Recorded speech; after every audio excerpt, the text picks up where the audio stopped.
রাজবাড়ীর গোয়ালন্দে নুরুল হক ওরফে নুরাল পাগলার দরবারে বিক্ষুব্ধ জনতার পুলিশের ওপর হামলা ও গাড়ি ভাঙচুরের ঘটনায় গ্রেপ্তারের সংখ্যা বেড়ে দাঁড়িয়েছে 11 জনে।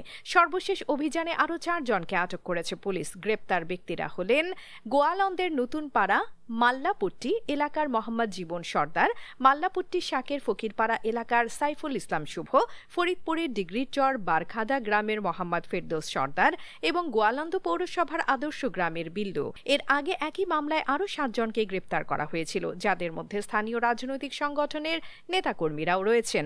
পুলিশ জানায়, হামলা ও ভাঙচুরের ঘটনায় অজ্ঞাত 3500 জনের বিরুদ্ধে মামলা হয়েছে। অতিরিক্ত police super crime and ops Mohammad Sharif Al Rajib জানান, গ্রেপ্তারদের মধ্যে 6 জনকে আদালতে সোপর্দ করা হলে একজন 164 ধারায় স্বীকারোক্তিমূলক জবানবন্দি দিয়েছেন।